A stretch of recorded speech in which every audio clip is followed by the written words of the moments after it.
नमस्कार दोस्तों, संकल्प एकेडमी में आप लोगों का स्वागत है। आज हम लोग पैसिव वॉइस का प्रेजेंट कंटिन्यूअस टेंस का पैसिव वॉइस पढ़ेंगे।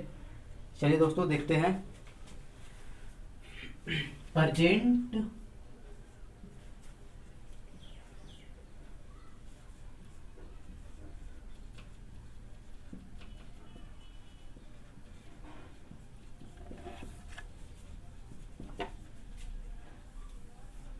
प्रेजेंट कंटिन्यूअस टेंस का पैसिव वॉइस हम लोग पढ़ेंगे। पहले वाले वीडियो में बता दिया हूँ कि पैसिव वॉइस होता क्या है।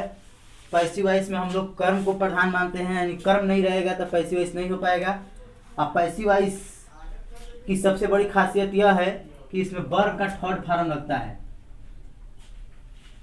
वर्ब का थर्ड फॉर्म लगता है, यानी वर्ब का थर्ड फॉर्म पैसिव वॉइस में 100%, इसको 100%, यानी कोई ऐसा पैसिव वॉइस नहीं होगा जो पैसिव वॉइस में बना हो और वर्ब का थर्ड फॉर्म ना लगा हो।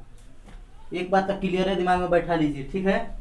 और उसके बाद कोई सोचिएगा, यानी कि थर्ड फॉर्म जो फॉर्म चलता है, फर्स्ट फॉर्म, सेकेंड फॉर्म या थर्ड फॉर्म। तो फर्स्ट फॉर्म का तो उपयोग बहुत सही है। सेकेंड फॉर्म का उपयोग पूरे इंग्लिश ग्रामर में सेकेंड फॉर्म का उपयोग सिर्फ एक ही टाइम है, वो भी कहाँ, past indefinite tense. Past indefinite tense के वो भी पॉजिटिव सेंटेंस में सिर्फ वर्ब का सेकेंड फॉर्म लगता है। इसके अलावा सेकेंड फॉर्म की कहीं जरूरत ही नहीं पड़ती है, सिर्फ यहीं पर सेकेंड फॉर्म, वो भी निगेटिव और इंटीग्रेटिव हो जाएगा पास्ट इंडिफिनिट के, तो फर्स्ट फॉर्म ही लगता है। थर्ड फॉर्म का उपयोग कई ठाई है। थर्ड फॉर्म का उपयोग प्रेजेंट परफेक्ट में भी है, पास्ट परफेक्ट में भी है, फ्यूचर परफेक्ट में भी है, और पैसिव वॉइस में भी जरूरत पड़ती है और जरूरत पड़ती है। थर्ड फॉर्म का उपयोग कई ठाई है, सेकेंड फॉर्म का उपयोग सिर्फ एक ठाई है। तो ये फॉर्म याद कर लेंगे तो आपको बहुत काम का चीज है, आगे बेनिफिट देगा आप लोगों को। तो फॉर्म याद करने में कोई कुछ नहीं है।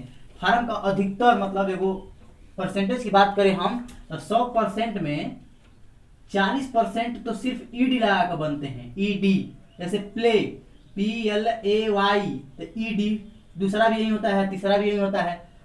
अधिकतर दूसरा और तीसरा सेम होता है अधिकतर। हम ही नहीं कह रहे हैं कि कुल का होता है, नहीं, कुछ का तो होता है कि सबका अलग अलग होता है। जैसे ईट, EAT, ईट माने खाना, ईट का एट, ATE, एट, देखिए बिल्कुल अलग हो गया। और तीसरा ईटेन, EATEN, ईटेन। कुछ का होता है कि तीनों एक ही रहता है, cut, CUT, cut, CUT, cut, CUT, cut, तीनों एक ही होता है। कुछ होता है ये दो ठे सेम और वो अलग अलग हो जाएगा।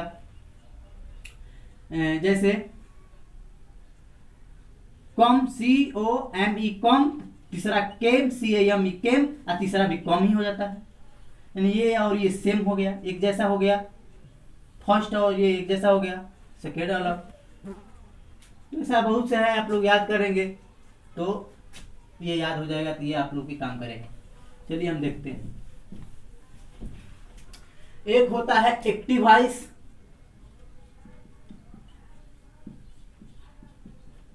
और एक होता है पैसिव वॉइस। एक्टिव वॉइस मतलब सब्जेक्ट आता है प्लस कंटिन्यूअस से, प्रेजेंट कंटिन्यूअस के बनाना है, सब्जेक्ट प्लस सहायक क्रिया is, are, am, is, are, am plus verb का फर्स्ट फॉर्म और प्लस उसी में ING रहता है। उसके बाद ऑब्जेक्ट रहता है। आप लोग को टेंस नहीं आएगा ना तो नहीं आ पाएगा, ना बिल्कुल नहीं आएगा, क्योंकि प्रेजेंट कंटिन्यूअस टेंस समझ में आना चाहिए, तभी उसका पैसिव वॉइस बनाएंगे। तो ये तो इसके लिए सूत्र, पैसिव वॉइस बनाने के लिए इसका सूत्र क्या बनेगा, पहले तो ऑब्जेक्ट हो जाएगा, यानी कर्म पहले ही लिखना पड़ेगा। ऑब्जेक्ट के बाद हेल्पिंग वर्ब इज, नहीं तो आर, और नहीं तो एम। ये तो होता ही है। उसके साथ बीइंग लगाना पड़ेगा। बीइंग इसलिए लगाना पड़ेगा क्योंकि प्रेजेंट में भी तो helping verb is, are, am लगाते थे, इसमें भी जब इज, आर, एम लगा देंगे तो दोनों में अंतर क्या हो जाएगा।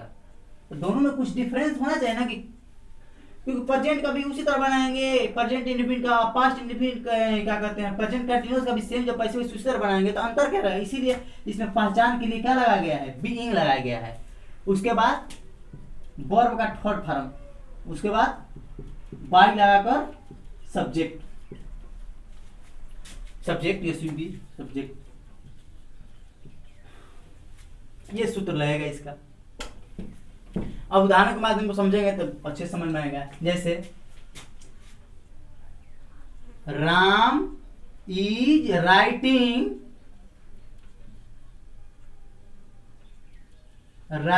A letter.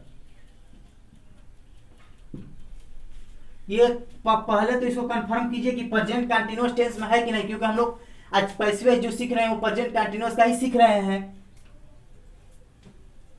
तो देखिए वर्ब मतलब सब्जेक्ट आया है, उसके बाद helping verb is are am, और उसके बाद वर्ब का फर्स्ट फॉर्म आईएनजी लगा है और ऑब्जेक्ट। हाँ तो सही है, यानी कि प्रेजेंट कंटीन्यूअस टेंस में है। इसको हम पैसिव वॉइस है, एक्टिव वॉइस है, ये एक्टिव वॉइस है, इसको हम बनाएंगे पैसिव वॉइस में बनाएंगे।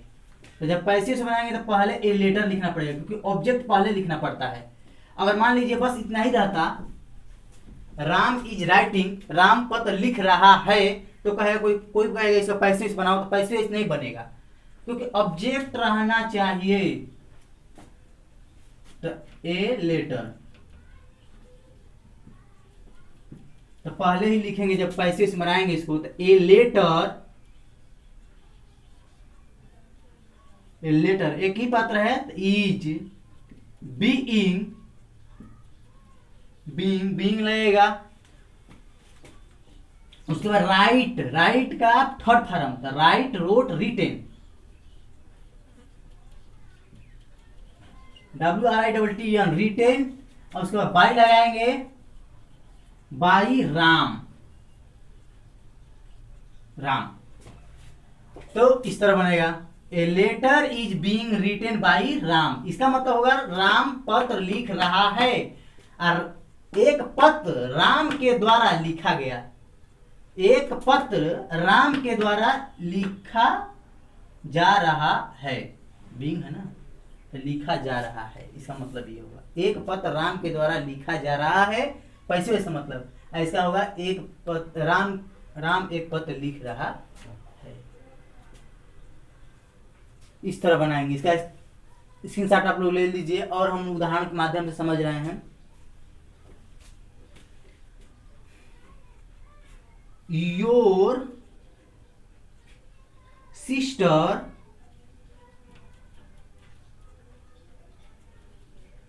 Sister is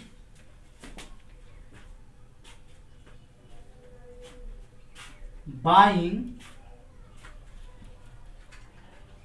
mango. पहले तो कंफर्म कीजिए कि प्रेजेंट कंटीन्यूअस टेंस में है कि नहीं, तो है, ये है। योर सिस्टर तुम्हारी बहन इज मिस है, बाइंग मैंने खरीद रही, मैंगो मिस आम। तो इसको हम लोग क्या में करें, एक्टिव वॉइस है ये, इसको हम बनाएंगे पैसिव वॉइस। तो जब पैसिव बनाएंगे तो पहले क्या लिखना पड़ेगा, ये मैंगो लगा लीजिए, मैंगो बस, तो मैंगो मैंगोज कर दीजिए, क्योंकि एक तो आम खरीदेगी नहीं, खरीदेगी तो बहुत से आम ही खरीदेगी, तो मैंगोज। अच्छा बहुत से आम हो गया, यानी कि इसको देखेंगे। अब तो इसको देखेंगे तो क्या लगाएंगे, यहाँ पर आर लगाना पड़ेगा। ये बीइंग तो रहेगा ही रहेगा, बीइंग हो जाएगा। उसके बाद बाई, बाई का थर्ड फॉर्म, तो बाई का क्या हो जाएगा, बाट, बाट हो जाएगा। अब बाट होने के बाद बाई, बाई मिस के द्वारा, अब बाई लगाने के बाद योर सिस्टर।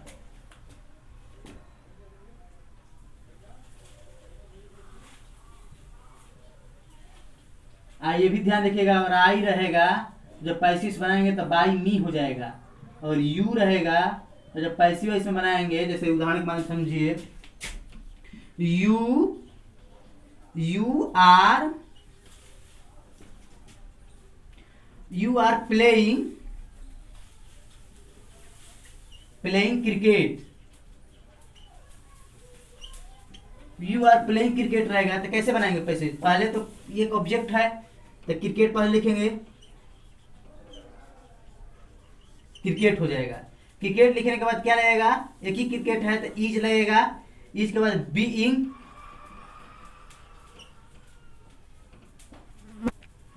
बीइंग लगाएंगे। अब बीइंग लगाने के बाद प्ले का थर्ड फॉर्म, तो PLAYED फ्लैट, और उसके बाद बाई, अब यू है तो यू का यूए होता है, यू रहता है तो उसको पैसे में यूए होता है, और वी रहता है तो पैसे में आता है तो अस होता है।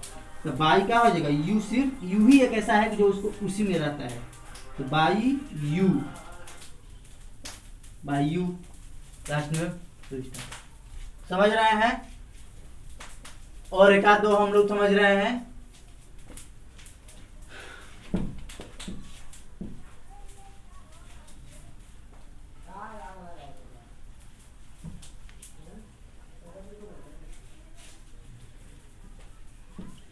ये सूत्र लिख लीजिए बढ़िया से, यहाँ पे लिख दे रहे हैं, आप लोगों को अच्छे से समझ आ जाएगा। ऑब्जेक्ट रहना चाहिए, ऑब्जेक्ट के बाद इज, इज नहीं तो आर, नहीं तो बस ऐसा कर दीजिए एम, और उसके बाद प्लस उसी में बीइंग, सब में रहेगा बीइंग रहेगा। उसके बाद वर्ब का थर्ड फॉर्म, एकदम थर्ड फॉर्म दिमाग में रखिएगा, अब प्लस बाई सब्जेक्ट, यही है, ये दिमाग में रख लीजिएगा, ध्यान दीजिए। We are reading, RADING, reading Hindi, full stop. तो इसमें ऑब्जेक्ट क्या है, हिंदी, तो हिंदी पहले लिखेंगे,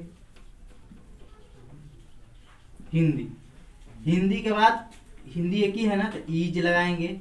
उसके बाद बीइंग, बीइंग सब में रहेगा, बीइंग, बीइंग लगाने के बाद वर्ब का थर्ड फॉर्म था रीड, रीड का थर्ड फॉर्म क्या होता है, रीड रीड रीड, तीनों रीड ही होता है, रीड लगाएंगे। ये मत कहिए फर्स्ट फॉर्म है, फर्स्ट नहीं, सब एक ही होता है, तो तीनों एक ही है। और उसके बाद बाई लगाएंगे, अब बाई लगाने के बाद वी, तो वी के लिए बदलता है, जब पैसे वैसे बनाएंगे तो वी के लिए बाई का हो जाएगा, बस हो जाएगा। और दे रहता है ना, ये अच्छी वही, तो दे रहता है तो देम होता है, और अगर ही रहेगा तो उसके लिए पैसे वैसे जब बनाएंगे तो हिम हो जाता है, अगर ही रहेगा तो हर होता है, ये दिमाग में रखना पड़ेगा आपको, ये बदलता है, बदलता है। अब हम लोग और इसके आगे देखते हैं एक उदाहरण, Ram, Ram is teaching, teaching English.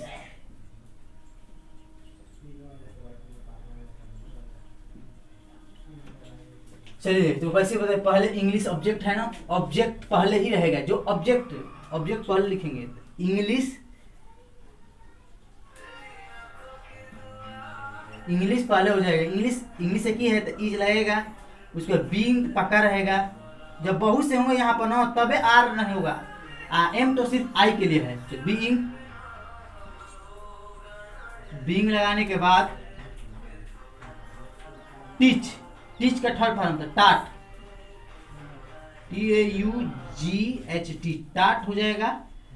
टाट होने के बाद बाई लगाएंगे, अब बाई नाम है तो नाम है तो सेम ही रहता है, तो इंग्लिश इज बीइंग टाट बाई राम, इस तरह बनेगा। तो उम्मीद करते हैं कि प्रेजेंट कंटीन्यूअस टेंस का पैसे वैसे आप लोगों को समझ में आ रहा होगा। नेक्स्ट वीडियो में और लॉन्ग एग्जाम्पल लेकर बताया जाएगा। तो आप लोग अच्छे से रिवाइज कीजिए और पढ़िए। धन्यवाद।